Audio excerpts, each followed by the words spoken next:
इस तस्वीर को देखिए। एक और वो चेहरा है जो मेन स्ट्रीम मीडिया से लेकर तमाम सोशल मीडिया पर चर्चा का विषय बना हुआ है, तो वहीं दूसरी ओर वो तस्वीर है जिसमें अरविंद दिखाई दे रहे होंगे।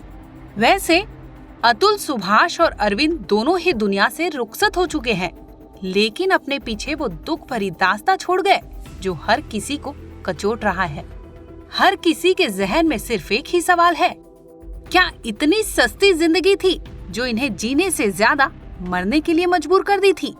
खैर, अब सुनाते हैं फिजियोथेरेपिस्ट अरविंद की वो अनसुनी कहानी जो आज भी कानून व्यवस्था पर जोरदार तमाचा है। अरविंद दिल्ली के यमुना विहार इलाके के रहने वाले थे। 15 दिसंबर साल 2017 का वो मनहूस दिन जब अरविंद ने अपनी जिंदगी को खत्म करने का सोचा। इसी मकसद को पूरा करने के लिए अरविंद उस जगह पहुँचे जहाँ से कभी वो लौट नहीं सके। अरविंद रेलवे ट्रैक के पास पहुँचे और फिर ट्रेन के आगे लेटकर मौत को गले लगा लिया था। बताते चले कि अतुल की तरह अरविंद भी मरने के पहले बकायदा अपनी मौत की वजह बता गए थे। यहाँ एक बात अतुल सुभाष और अरविंद में कॉमन थी, वो थी 23 पन्नों की लिखित नोट, और कहीं न कहीं दोनों ने ही अपने मौत के लिए जिम्मेदार वाइफ और कानून दोनों को माना था।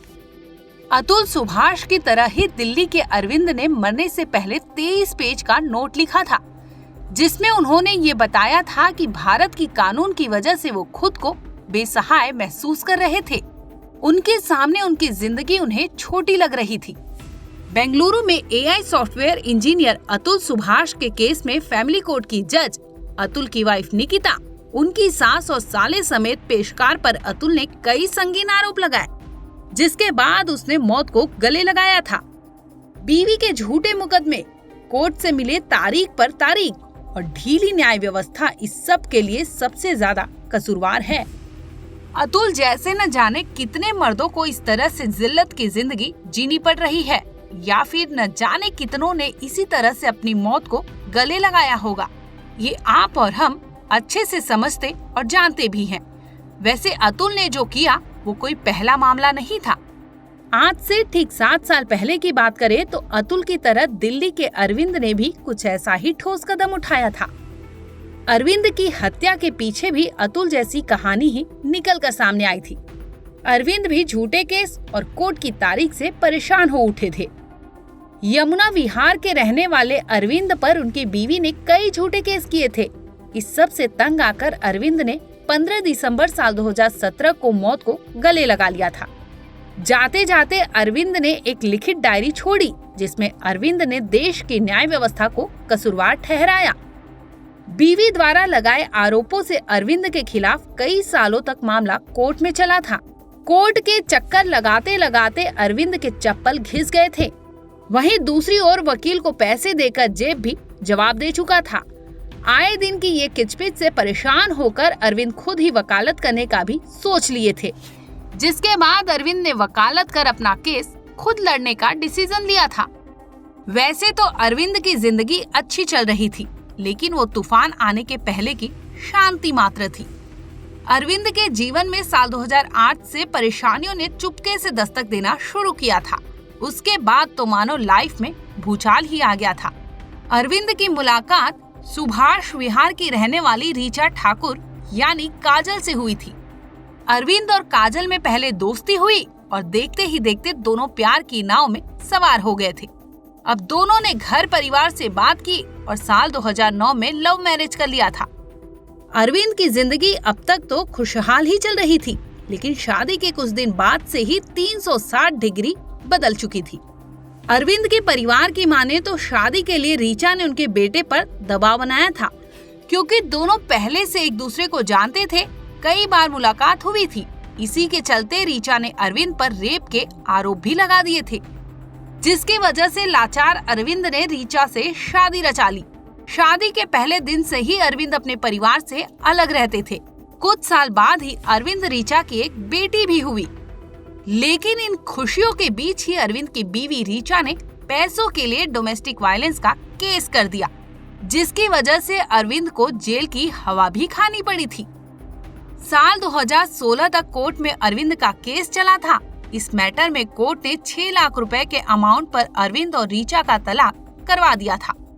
लेकिन हैरानी की बात तो ये थी कि तलाक के बाद भी अरविंद की वाइफ रीचा अरविंद का पीछा नहीं छोड़ी थी। दूसरी ओर इस सबको भुलाकर अरविंद पुरानी जिंदगी को भूल एक कंप्यूटर कंपनी में काम करने लगे थे। तभी 13 दिसंबर साल 2017 को रीचा अरविंद के ऑफिस पहुंची और वहां उसने अरविंद को काफी बेइज्जत किया। यहाँ तक कि अरविंद जिस लैपटॉप पर काम कर रहे थे उसे बैग समेत रीचा लेकर अपने साथ चली गई थी।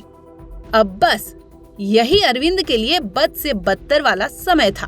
भरी ऑफिस में सबके सामने अरविंद खुद को लाचार, बेबस, बेसहाय महसूस कर रहा था। ऑफिस में हुए बेइज्जती को लेकर अरविंद ने 13 दिसंबर साल 2017 को एक डायरी में अपनी आखिरी नोट लिखा, जिसमें वो सारी चीजों का जिक्र किया जिसकी वजह से वो दुनिया छोड़ने पर मजबूर हो गया था। जाते जाते अरविंद ने अपनी मौत के लिए देश के कानून को भी जिम्मेदार माना था, जिसमें बताया कि कैसे कानून की वजह से वो खुद को बेसहाय महसूस कर रहे थे। 14 दिसंबर को अरविंद ने अपनी हालात और बीवी रीचा द्वारा परेशानी का जिक्र भी किया था। आखिरी नोट यानी 15 दिसंबर को लिखा, जिसमें बीवी द्वारा ऑफिस में हुई बेइज्जती का जिक्र किया था। कुल मिलाकर अरविंद ने 3 लेटर लिखा था। इसके बाद तो अरविंद 15 दिसंबर की शाम रेलवे ट्रैक पर ट्रेन के सामने आ गए, जिसकी बदौलत उनकी मौत हो गई। हद तो तब हो गई जब अरविंद की मौत के बाद परिवार को पुलिस कार्रवाई करवाने के लिए भी मीडिया और कैंडल मार्च की मदद लेनी पड़ी थी। अरविंद के परिवार की माने तो आखिरी लेटर पर पुलिस संज्ञान ले लेती और बीवी रीचा पर कार्रवाई करती तो शायद अरविंद 15 दिसंबर की शाम मरने की कोशिश नहीं करता। आज वो हम सब के बीच जिंदा होते। अरविंद ने ये सारे लेटर अपने हाथों से लिखा था। अरविंद की माँ की माने तो आज भी परिवार को बेटे अरविंद की कमी खलती है। यहाँ तक कि वो अरविंद की फोटो दीवार पर नहीं टांगते क्योंकि उसकी याद हमेशा आती थी। ये परिवार अरविंद की फोटो सिर्फ साल में एक बार यानी 15 दिसंबर को देखता है और उसी फोटो के साथ पूरा परिवार गम में डूब जाता है। आने वाले 3 दिन में वो 15 दिसंबर आएगा जब अरविंद की तस्वीर के सहारे उनका परिवार एक बार फिर उसकी कमी महसूस करेगा। ब्यूरो रिपोर्ट, क्राइम तक।